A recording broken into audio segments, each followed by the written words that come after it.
Componen este panel el doctor Rubén Baller, que es miembro investigador del National Institute of Drug and Abuse de Estados Unidos, prevención basada en la neurociencia, la doctora María Verónica Brasesco, directora del Observatorio Argentino de Drogas, CEDRONAR, presentación del Observatorio Argentino de Drogas a su cargo, y el magíster Darío Gigena Parker, que es secretario de Prevención y Asistencia de las Adicciones del Ministerio de Salud de Córdoba, con el tema Red Asistencial de las Adicciones de Córdoba, un modelo de política territorial para proyectar. Doctor Rubén Baller, su palabra. Muchas gracias por la invitación al OPRENAR y a la provincia de Córdoba. Realmente es un placer estar con ustedes. Me imagino que me invitaron para inyectar un poco de ciencia en el debate de cómo formamos o cómo diseñamos una prevención que es efectiva. Y eso es lo que intento hacer. De alguna manera, traer a la discusión un poco de ciencia, hablar del cerebro, del cual no se habla tanto, sobre todo el cerebro joven, que es el que más nos interesa en mi instituto, porque si algo sabemos del problema de la adicción, que es lo que alimenta el narcotráfico, es que las edades jóvenes, entre la preadolescencia, la adolescencia, la adultez joven, es realmente las edades blanco que los narcotraficantes realmente buscan. El comienzo de consumo de drogas en esas edades, en esa ventana de vulnerabilidad, es lo que gatilla con más efectividad una carrera, una trayectoria de adicciones. Es por eso que nuestra concentración en nuestras investigaciones, en nuestras políticas de prevención, en nuestras investigaciones sobre prevención, se enfocan tanto en el cerebro joven, el cerebro infantil, adolescente y del joven adulto. Es por eso que me pareció interesante o importante comenzar esta presentación hablando un poco de la historia, de cómo evolucionó nuestra comprensión de ese cerebro joven. ¿Qué nos trajo desde la historia antigua hasta lo que comprendemos hoy qué es el cerebro joven? Que me parece que es una piedra fundamental para poder diseñar políticas de investigación, de prevención, de tratamiento más inteligente. Podemos irnos en la historia bien atrás, no sé si pueden leer, pero voy a leer para ustedes. En la Edad Media, el niño era como un adulto pequeño. Esto está estigmatizado en la canción de Serrat, de aquel loco bajito. Niño, déjate de joder con esa pelota. Así pensaban en la Edad Media sobre el chico, que eran adultos pequeños simplemente. Esa era la comprensión inicial. En el Renacimiento, los filósofos como Descartes, Spinoza y Pascal, el niño carece de la habilidad del uso de facultades innatas. La infancia es igual a una deficiencia. Y este concepto de que al niño le falta algo, de que es un adulto que con deficiencias, realmente todavía es una herencia de la cual nos estamos desvistiendo hasta hoy en día. Los filósofos de esta época realmente luchaban con esta paradoja, no podían entender cómo un ser cambiaba tan dramáticamente, tan drásticamente, sin hacer una conversión filosófica casi integral de lo que había adentro. ¿Cómo puede ser que un individuo cambie en forma tan drástica sin cambiar al individuo? No tenían comprensión de lo que ocurría en el ser humano desde la infancia hasta la adultez. Con Rousseau hay como una ruptura. Él propulsa el valor propio de la juventud. La naturaleza quiere que los niños, antes de hacerse hombres, sean niños. Esto realmente propulsa la idea de la educación y de lo importante de la educación. Las ideas de gente como Piaget o Pestalozzi realmente se anclan en el trabajo de Rousseau en el 1700. Después aparece Tiedemann, que es el que le da el primer gran impulso a la psicología empírica del niño, descubre las fuerzas creadoras del sentimiento, la intuición, la fantasía y el ensueño. Tiedemann, el fisiólogo alemán, este trabajo lo hizo simplemente observando a su hijo por 3 años y tomando notas muy cuidadosamente, y llegó a conclusiones realmente que vale la pena releer hoy en día. En el siglo XX, sobre todo en la primera parte del siglo XX, constituye el florecimiento de la psicología del niño. Tenemos a Freud, por supuesto, que dice que las neurosis de los adultos tienen su origen en vivencias perturbadoras muy tempranas en la niñez. Más tarde, en el siglo XX, aparece la psicología del desarrollo. Ya empezamos con conceptos más interesantes, mucho más profundos, y sobre todo la discusión de entre genes y ambiente. ¿Qué es lo que determina una trayectoria de vida? ¿Son los genes que traemos, que nos dan nuestros padres, o el medio ambiente que influye esa trayectoria? Este es un debate que ocupó gran parte del siglo XX, hasta que alrededor de los 1950, 1955, 60, empieza la genética, el concepto de que la genética no es fija. Hemos descubierto el concepto de epigenética, que vamos a hablar después un poco más tarde, que nos dice que el desarrollo y otros factores pueden modular la genética. Ya no hablamos más a partir de esta ciencia de una disputa entre genes y el entorno, sino de una interacción profunda entre los genes que traemos con la herencia y el medio entorno, que tiene un poder bastante completo para modular la forma en que esos genes que traemos con la herencia se pueden expresar. Hay experimentos claves en el 1960 de Rosenzweig y su grupo que muestra la calidad del entorno, cómo puede impactar la plasticidad cerebral y los procesos que ocurren en el cerebro del niño a medida que crece. Y por último quiero recalcar el estudio épico prácticamente de Guide, Jay Guide, en el Instituto Nacional de Salud Mental, en el NIH, en 1999, que hizo ese estudio prospectivo de cerebros desde los 5 hasta los 25 años, creo, mostrando que el proceso de desarrollo del cerebro realmente es un proceso sumamente largo, muy activo, y que toma todos esos años para que un cerebro llegue a la madurez completa. Entonces, tomando esta evolución, esta historia, ¿cómo es que yo veo la prevención? ¿Qué significa la prevención? Esta evolución nos dice que el consenso actual, si vemos hoy que cómo comprendemos la psicología infantil, el espacio psíquico de un niño, yo diría que el consenso actual dice que el cerebro infantil merece mucho respeto. Ese es el mensaje final que yo siempre daría a una audiencia. El cerebro infantil merece mucho respeto, su largo proceso de maduración es exquisitamente sensible a las condiciones en las que ocurre. Este es un mensaje que voy a volver, golpear y golpear repetidamente, porque creo que realmente es fundamental. Entonces, en este contexto, ¿cómo es que yo veo o visualizo lo que llamaríamos prevención? La prevención para mí es como un dique que construimos todos juntos, como decía el gobernador, en sociedad, vertebrando las comunidades con esas grillas que están haciendo acá en Córdoba. Es un dique que tratamos de robustecer y de fortalecer día a día con el trabajo duro en las trincheras. Y la falta de respeto a la que yo me refería recién, que hay que respetar el cerebro del niño, sería como esas grietas que construimos, que aparecen en esos diques que tratamos de construir. Y hay muchas grietas que representan esa falta de respeto continuo, a veces por ignorancia, a veces por inercia. Les voy a dar algunos ejemplos, ustedes seguramente pueden pensar en muchos más. La disciplina violenta de 2 a 4 años es una grieta importante. Acaba de salir un reporte de la UNICEF que el 75% de las casas, de las familias, este número es en Argentina, hay una disciplina violenta, por ejemplo, que hay acoso sexual, acoso psicológico en las familias, a pesar de que el 95% de los adultos no cree en ese enfoque, digamos, educativo o de crianza.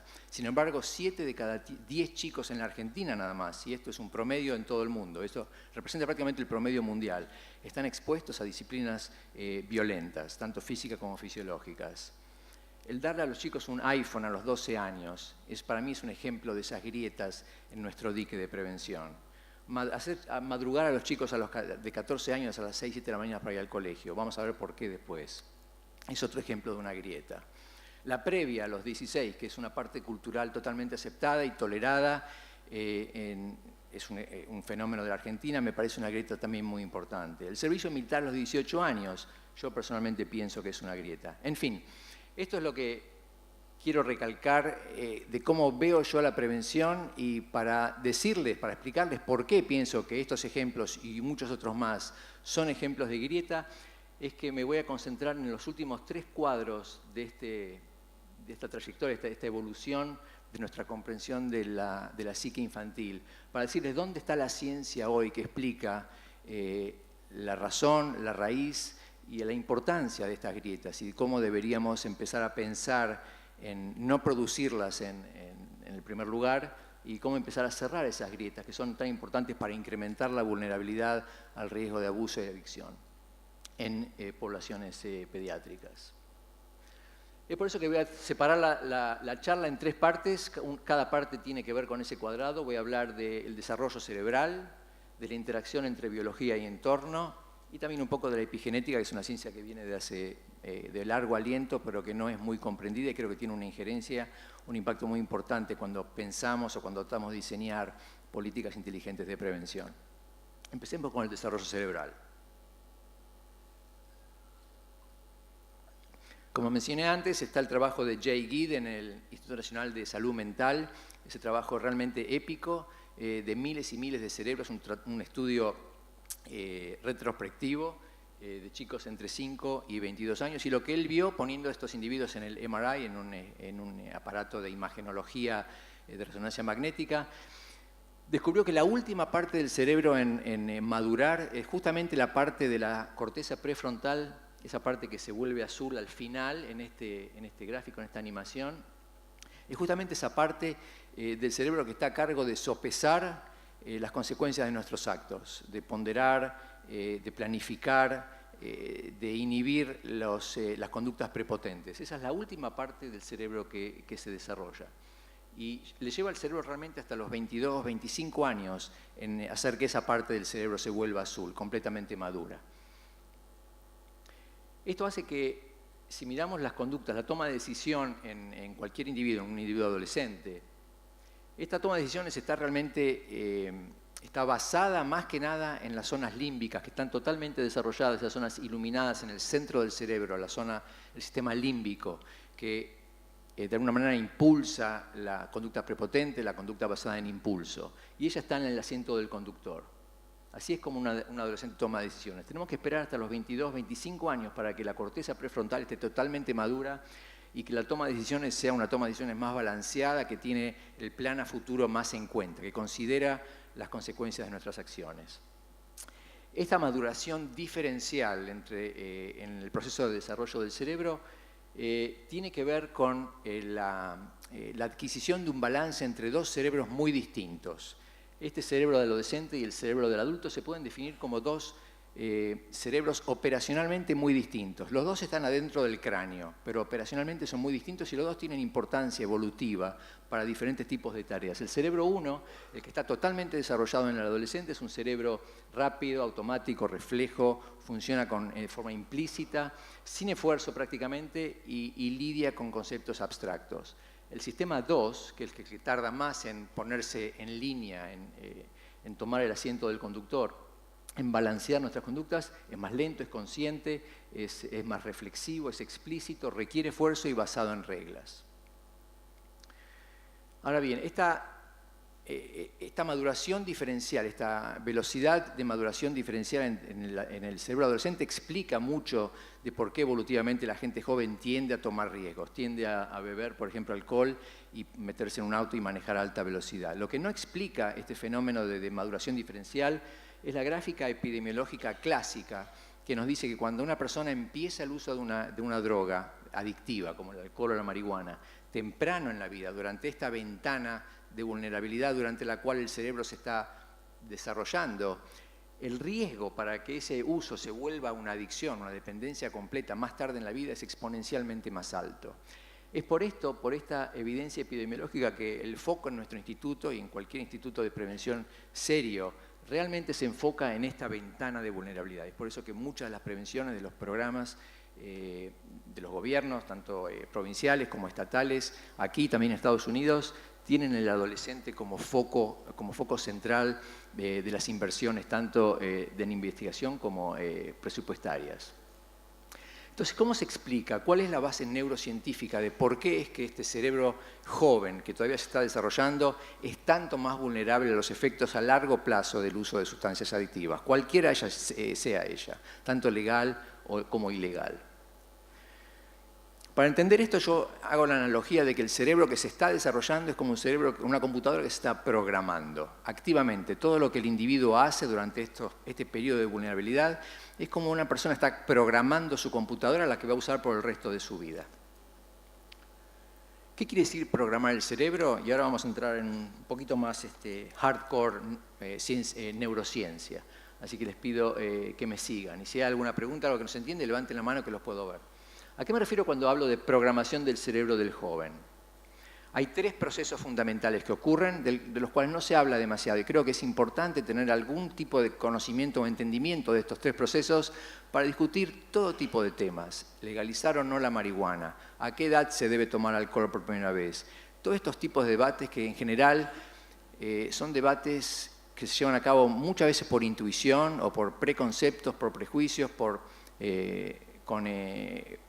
cosas culturales, no tienen en cuenta realmente la neurociencia que tendría que ser la base de estos debates. Entonces la programación del cerebro tiene que ver con la poda neuronal, el trazado de las autopistas de información y la sincronización oscilatoria. Ahora ven por qué estos temas realmente no son parte de la mesa, porque parecen aburridos, parecen complicados, pero mi tarea, yo veo mi tarea como mi rol, como tratar de hacer que estos conceptos, que para mí son tan importantes, que estén en la mesa del debate, sean de alguna manera un poco más comprendidos. Pasemos por estos rápidamente uno por uno. La poda neuronal. Este proceso es un proceso que empieza alrededor de los 2-4 años, hay hasta los 2 años un proceso de proliferación sináptica y proliferación de neuronas muy importante. Las neuronas en el cerebro se multiplican en forma rauda, en forma muy robusta. Tenemos billones y billones de neuronas que se producen a raíz del desarrollo cerebral simplemente. Y a partir de los 4 años, y en respuesta a toda la experiencia que le pasa al individuo, empieza un proceso como de escultura, como que se empiezan a sacar pedacitos de neuronas y pedacitos de conexiones que no se usan, y se fortalecen aquellas que sí se usan. Esta es una de las maneras en que el medio ambiente de alguna manera diseña o tiene una influencia en la arquitectura final del cerebro. De acuerdo, contingente a las experiencias del individuo, ese número increíblemente alto de neuronas y conexiones, hay aproximadamente un cuadrillón de conexiones a los 2 años, se transforma en 300 trillones nada más. Este es el proceso de poda neuronal y sináptica, que es una respuesta directa a todo lo que ocurre en el individuo. O sea que uno trae un boceto cuando nace, cuando viene al mundo. Ese boceto se prolifera, produce como una piedra fundamental y las experiencias van a empezar a esculpir esa piedra que es el cerebro y darle la forma final. O sea que ya tenemos una indicación de que el medio ambiente, el entorno, el estilo, la calidad del entorno, tiene realmente un impacto muy importante en la arquitectura final de esta casa que llamamos el cerebro. Este es el primer evento, la poda cerebral. El segundo, que es muy importante, es el trazado de autopistas, que son esos manojos de fibras de materia blanca en el cerebro que unen diferentes partes del cerebro con otras partes y que le posibilitan al cerebro computar y mandar información en forma eficiente y en forma rápida de una parte del cerebro a otra. Este trazado de autopistas es también sumamente sensible a lo que le pasa al cerebro. Es una parte naturalmente influenciable por el medio ambiente. Y finalmente, este tema seguro que nunca se habla, que es el tema de la sincronización oscilatoria, que también es crítico entender por el impacto que tiene en la función del cerebro a largo plazo. Ustedes sabrán que el cerebro se comunica, esa comunicación a través de esas autopistas se realiza a través de mandando paquetes de ondas de actividad neuronal. Las neuronas no tiran una cada vez que una quiere, sino que coordinan su actividad y mandan paquetes oscilatorios de actividad que están sincronizados. Hay diferentes tipos de ondas con diferentes longitudes de onda, de acuerdo que se miden en hertz. Cada tipo de onda en el cerebro tiene diferentes funciones, no vamos a entrar en eso, pero lo importante es que la sincronización de oscilaciones constituyen un mecanismo fundamental que posibilita el funcionamiento normal del cerebro. Si esas oscilaciones, esos paquetes de ondas de actividad cerebral que viajan de una parte del cerebro a otra, no están sincronizadas, ese cerebro va a tener un déficit. Imagínense que queremos mandar información del punto A al punto B y que el punto A tiene este tipo de actividad oscilatoria. Las neuronas coordinan, hablan entre ellas, enviemos ahora un input a la zona B. Entonces va a ir como una onda, como si fuera una ola en el agua. La zona B es la zona target, es la zona diana, el blanco de ese paquete de información.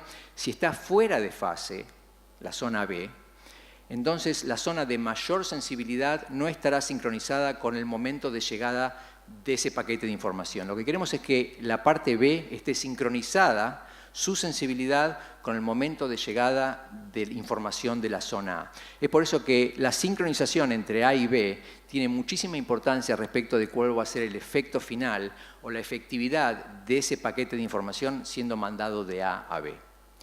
¿Por qué esto es importante? Es importante porque al cerebro humano le lleva tiempo desarrollar la capacidad de sincronizar robustamente la actividad neuronal oscilatoria entre regiones diferentes del cerebro. Este es un experimento actual que se hizo en seres humanos y se mide la sincronía neural por electroencefalograma durante una tarea en la cual el individuo está juntando grupitos de ítems. Es una tarea gestáltica. Hay 68 participantes de entre 6 y 21 años. Y se ven los cuadritos de colores que ven en los costados, están los chicos de 6 a 8, chicos de 9 a 11, de 12 a 14, 15 a 17, 16 a 21. Son los diferentes grupos etarios. Y lo que ven ahí en colores es la capacidad del cerebro de aglutinar longitudes de onda, de sincronizar la actividad neuronal oscilatoria en diferentes partes del cerebro. Cuanto más amarillo, mayor sincronización hay. O sea, esa capacidad de sincronizar los paquetes de ondas de la región A a la región B realmente lleva tiempo. Los incrementos en la performance cognitiva durante el desarrollo están acompañados de aumentos en la sincronización neuronal. Cualquier cosa que impida este proceso crítico de desarrollo cerebral, que es el de la habilidad del cerebro de sincronizar el envío de paquetes oscilatorios, va a tener un impacto mayor o menor en la salud final ulterior de ese cerebro. Entonces, la programación del cerebro tiene estos tres pilares, que es la poda neuronal, el trazado de las autopistas de información y la sincronización oscilatoria. Por lo que el cerebro, como les dije antes, es realmente lo que recibimos cuando nacemos es un boceto, es un esquema bastante rough, bastante inicial del cerebro que vamos a tener al final. Por eso que las actividades a las que nos exponemos durante nuestra vida joven tienen un efecto muy importante, crítico sobre la arquitectura final. Si nos pasamos la adolescencia comiendo chips y mirando televisión, tendremos una arquitectura. Si tenemos otro tipo de actividades durante esta más constructivas o de diferente calidad durante esta etapa, la arquitectura con ese mismo boceto inicial puede llevarnos a una arquitectura completamente distinta.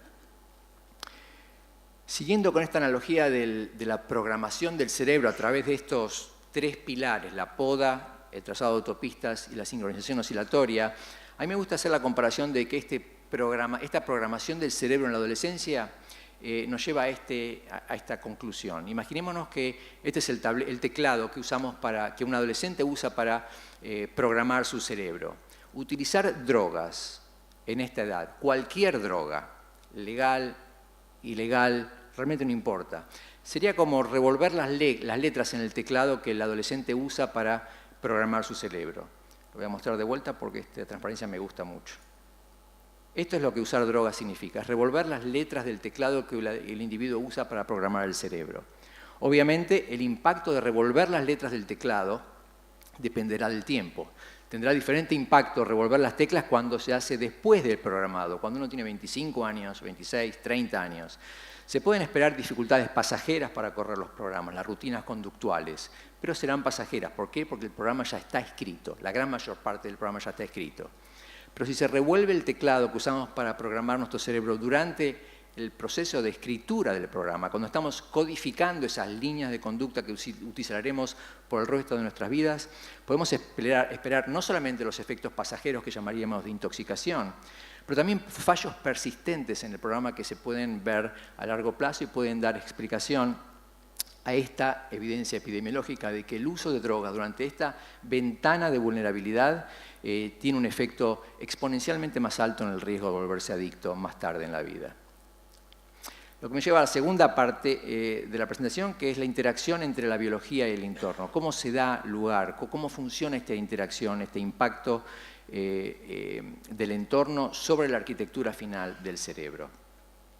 Esta parte de la historia tiene que ver con la jaula de Skinner. No sé si la conocen, en 1930 Skinner desarrolló una jaulita en la cual ponía ratas para estudiar conductas. Le ponía parlantes, ponía luces, palancas que la rata podía accionar para recibir recompensas. Había una grilla eléctrica que le daba pulsos eléctricos, algunos shocks para castigar a la ratita cuando no hacía lo que quería. Era una caja básicamente que se estudió por muchos años para estudiar el refuerzo positivo, cómo podemos manipular en forma positiva la conducta de una rata y el refuerzo negativo, qué tenemos que hacer o cómo se explica, cómo estudiamos, cómo entender lo que pasa en el cerebro cuando hay estímulos que la rata percibe como aversivos, estímulos como la grilla eléctrica, por ejemplo, en los pies.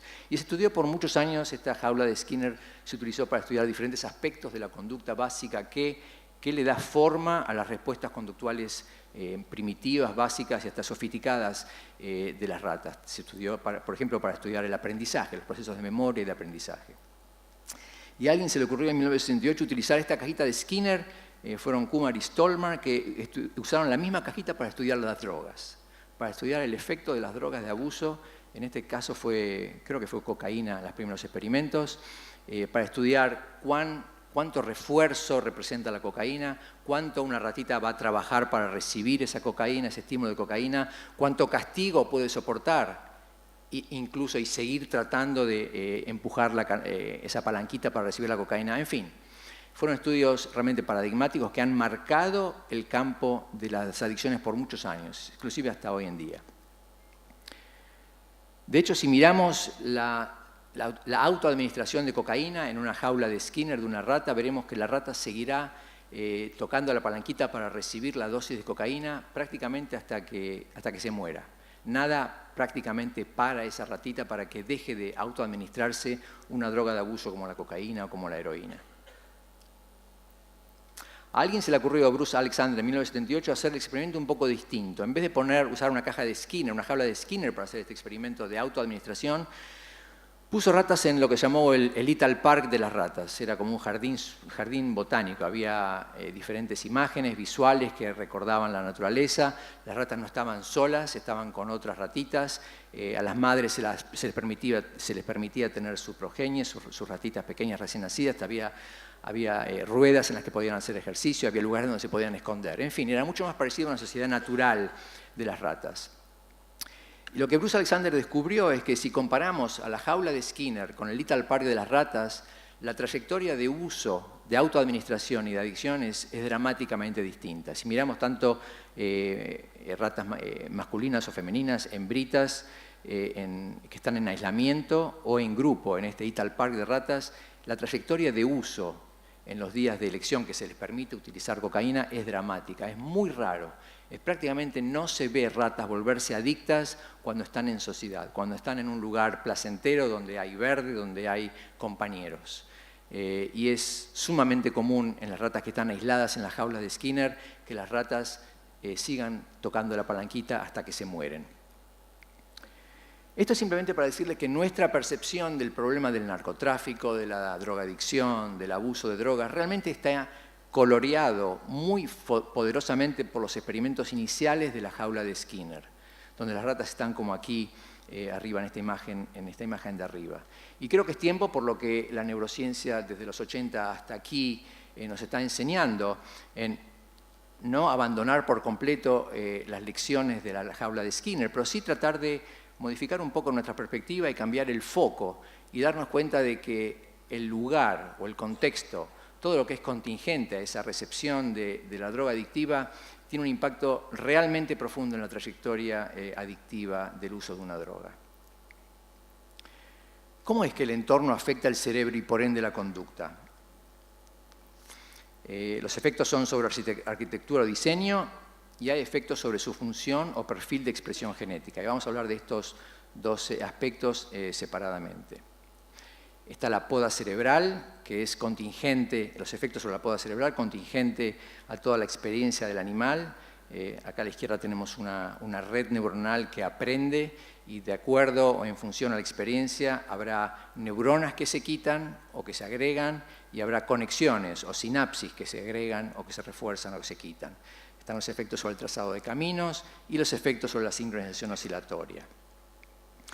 El tema que es importante entender es que las drogas de abuso, sin importar si son legales o ilegales, tienen un impacto profundo sobre los tres procesos de desarrollo que son tan críticos: la poda, el trazado de autopistas y la sincronización oscilatoria neuronal.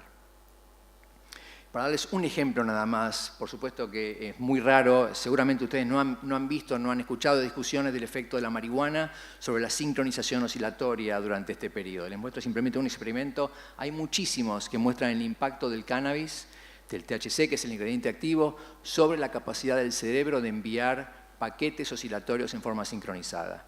No voy a entrar en detalles sobre este experimento, pero aquí tenemos, sobre la izquierda vemos un dibujo de frecuencias de diferentes longitudes de onda, en las que vemos el impacto mayor es en la zona o la franja de ondas teta, que son las que se vuelven más rojas ahí en el fondo del cuadro cuando se da placebo, y se ve un claro desperfecto en los ratoncitos a los que se le aplica THC, un desarreglo o rotura de la capacidad de ese cerebro de sincronizar, de empaquetar las oscilaciones en una franja más angosta de franjas teta.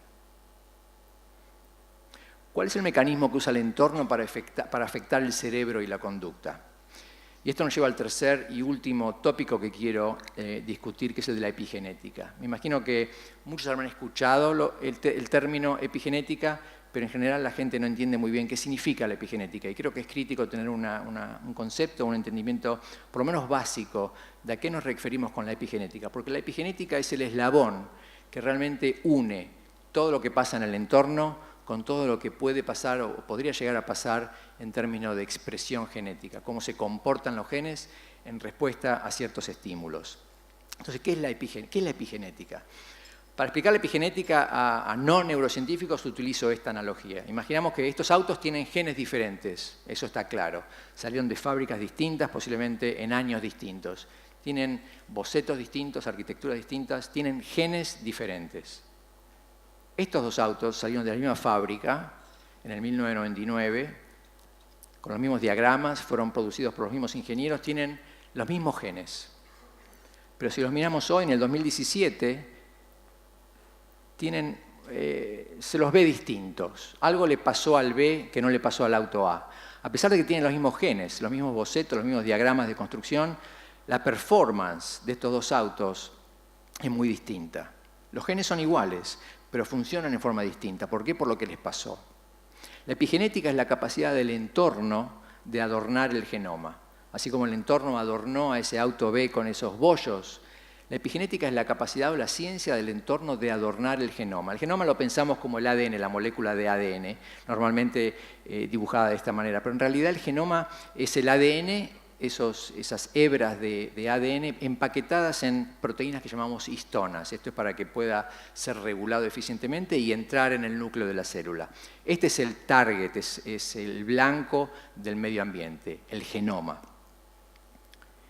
¿Y qué hacen las marcas epigenéticas que están codificadas o reguladas por el medio ambiente?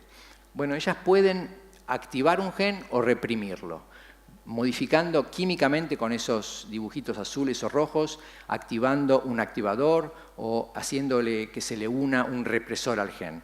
De modo que los procesos epigenéticos que vienen del medio ambiente a través de cascadas de señales en la célula pueden determinar que un gen termine estando cerrado o abierto. Este es básicamente el mecanismo epigenético que regula la expresión genética. Les voy a dar un ejemplo de este fenómeno epigenético en acción, que es la epigenética y la calidad parental. En la naturaleza tenemos ratas madres que son buenas madres y malas madres. Hay una distribución, una curva natural de lamido y aseo. Las madres que lamen y hacen y asean a los pups con mucha frecuencia son buenas madres, las definimos como buenas madres, a la derecha de este histograma, y hay madres que naturalmente desconocen prácticamente a sus hijos, los lamen o los asean muchísimo menos. Si miramos qué pasa en los cerebros, en genes especiales de estos pups, veremos que los pups, los chiquititos que están expuestos a las malas madres, las que no lamen o asean a ellos, les aparecen marcas epigenéticas en un gen específico, que tiene que ver con el receptor de estrógeno, esos redondelitos rojos. Y los pups, los chiquititos que están expuestos a buenas madres, esos marcadores epigenéticos químicos no aparecen. El gen queda desnudo de esos marcadores epigenéticos. Lo que se vio es que los pups que están expuestos a malas madres crecen y cuando ellas son madres, son malas madres a su vez. Los pups que están expuestos a las buenas madres, al crecer, ellas son buenas madres. Este es un efecto puramente epigenético. Los pups tienen los mismos genes, pero una experiencia temprana de nutrición de calidad materna altera epigenéticamente genes específicos que altera la conducta más adelante. Se puede rescatar esos pups, esos chiquitos que vienen de una mala madre, se los puede poner en una madre adoptada con que sea buena madre y ellos terminan siendo buenas madres en el futuro y viceversa. O sea que algunos efectos del entorno se pueden heredar a través de estos efectos epigenéticos. Esta transmisión conductual de la sensibilidad al estrés a través de las generaciones puede ser el mismo mecanismo que explique efectos de la maternidad sobre las capacidades cognitivas y las respuestas de la recompensa y el placer.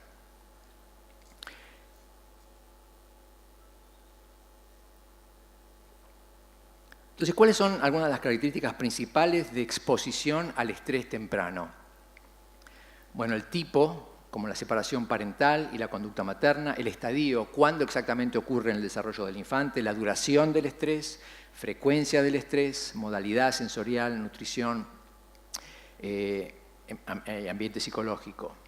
Todos estos factores se van a calcular, se van a computar en el cerebro para dar una nota de percepción de la severidad del estrés en el cerebro que se está desarrollando. Y eso va a tener un impacto en el programa neurobiológico. Lo que hemos aprendido en varios años de estudiar el impacto del medio ambiente en el proceso de desarrollo es que el medio ambiente en el entorno realmente tiene un impacto crítico sobre la salud mental y la conducta. Y es importante entender que este impacto tiene esta forma, la forma de una U.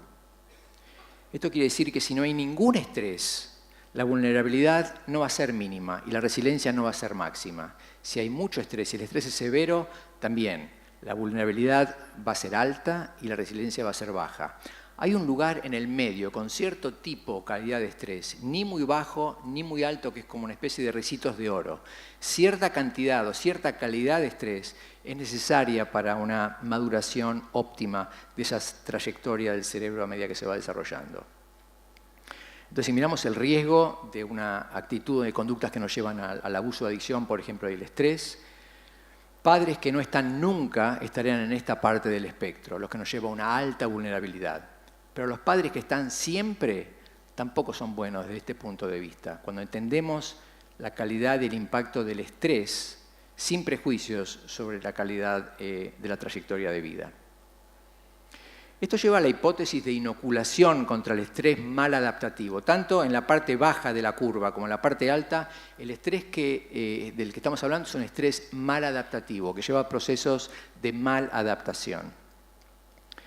Este también es un concepto fundamental, me parece, muy importante de entender, que el estrés no es malo de por sí, sino que tenemos que entender y manipular el estrés en nuestros medios ambientes para maximizar la resiliencia y minimizar la vulnerabilidad. Entonces, ¿qué entendemos por estrés adaptativo y mal adaptativo? ¿Cuáles son las cualidades del estrés adaptativo? Nos gustaría entenderlos, investigarlo mucho más y utilizarlo en nuestros programas de prevención. Un estrés adaptativo sería un ambiente enriquecido. Esto lo muestran los estudios, por ejemplo, de Rosweiss, que les mencionaba al principio. Un ambiente empobrecido lleva a un estrés mal adaptativo. El ambiente empobrecido es aquel que es crónico, severo o peligroso para la salud del individuo. Lleva una sobrecarga alostática, que es el intento de un individuo de balancear, de volver a un estadio de balance. Pero a diferencia de la homeostasis, la alostasis es tratar de recomponer un balance en un sistema dinámico que cambia todo el tiempo, pero básicamente lo mismo que lo que llamamos homeostasis. Cuando el estrés en el ambiente empobrecido es crónico, severo, peligroso, eso lleva a una sobrecarga alostática. Es un individuo que no puede, por más que trata, de rescatar o de volver a un estado de balance. Este tipo de estrés crónico, severo, peligroso lleva entonces a un estado mal adaptativo. Normalmente estos estados se asocian con una disminución del tono dopaminérgico en el cerebro. Y esto lleva a depresión, ansiedad, drogadicción y PTSD, entre otros. En un ambiente enriquecido, por el contrario, el tipo de estrés que lleva a este tipo de respuesta es predecible, es menor y no amenaza la salud del individuo. Este tipo de estrés hace que el individuo crezca en su capacidad alostática de reconstruir o de volver a un balance. Es como ejercitar un músculo que cada vez que está expuesto, por eso se llama inoculación, el modelo de inoculación, cada vez que está expuesto a este tipo de estrés, que es predecible, que es menor y no amenazante, la capacidad de obtener o de lograr alostasis, esa homeostasis dinámica, se vuelve cada vez mayor y eso es lo que aumenta la resiliencia. Este tipo de ambientes enriquecidos entonces lo definimos como un estrés adaptativo, en general está asociado con una suba del tono dopaminérgico en el cerebro y lleva a resiliencia, protección, flexibilidad cognitiva. Les voy a dar algunos ejemplos de este esquema o este modelo de estrés adaptativo versus estrés maladaptativo. Aquí estamos midiendo, esto viene de una encuesta que hacemos en Estados Unidos, se viene haciendo desde 1975, de chicos en el 8º, 10º y 12º grado. La pregunta aquí es, chicos, si reportan sentirse excluidos o aislados. Estos son chicos chiquitos, 8º, 10º y 12º grado, y acá están aglutinados en 2 grupos. Los 3 grados en un solo grupo. Algo pasó, ¿no es cierto?, alrededor del 2005, que parecería como que hubo una sobrecarga alostática en esta población pediátrica. Algo está haciendo que los chicos se sientan excluidos y aislados. Lo que pasó en ese año fue la introducción del iPhone. Es por eso que agregué el iPhone como uno de esos ejemplos de falta de respeto a un cerebro infantil cuando estamos tratando de construir ese dique al principio de la presentación. Otro ejemplo de cosas que nos pasan en forma prácticamente por inercia, por ignorancia, también tiene un efecto a edades mayores, el mismo tipo de encuesta. Esta es una evaluación de síntomas, diferentes síntomas psicológicos en centros universitarios que tienen un padrón homogeneizado de individuos que responden preguntas en una encuesta todos los años. Y vemos en las primeras 4 columnas que hay un aumento continuo en los reportes de depresión, de ansiedad, de ansiedad social y de estrés académico. También, para mí esto es como un marker de una sobrecarga alostática a cosas que están pasando en el ambiente de las cuales no estamos suficientemente conscientes. Entonces, ¿cuáles son las propiedades que debe tener un ambiente enriquecido para ser efectivo como método de prevención? Otra forma de preguntar esto sería ¿cuáles son los ingredientes activos de un programa que promueve el estrés adaptativo? Y hoy por hoy hay una literatura muy vasta, enorme, que asocia diferentes manipulaciones del medio ambiente con efectos positivos sobre la capacidad de un programa de inducir adaptación alostática. Los 3 ingredientes activos que estudio tras estudio al cual estos estudios vuelven son la novedad, el ejercicio físico y el contacto social.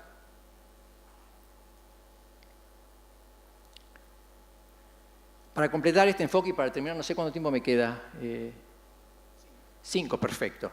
Para completar este enfoque desde el punto de vista del modelo de la inoculación de estrés, me gustaría terminar hablando de un enfoque alternativo, posiblemente complementario, de cómo aumentar la resiliencia.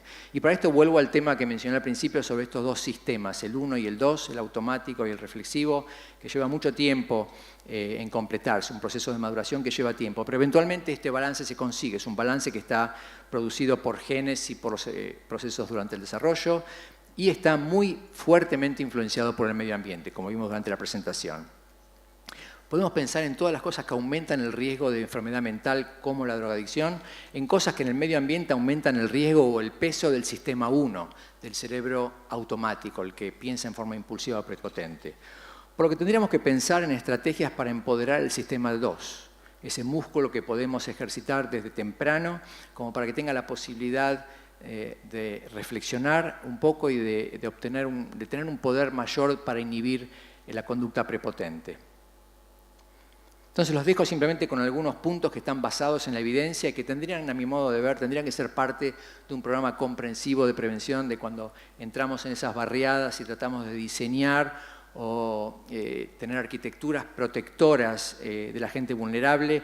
Algunos ítems que tendrían que estar en esa agenda son buenos hábitos de sueño, porque tienen un impacto muy importante sobre la salud del sistema dopaminérgico. Practicar la dilación de la gratificación, esto es un músculo que se puede practicar en la gente joven. El bilingüismo, no tengo tiempo de hablar, pero podemos discutirlo más tarde si a alguien le interesa. Actividad física de grupo, sobre todo actividad física de grupo. Promover interacción social.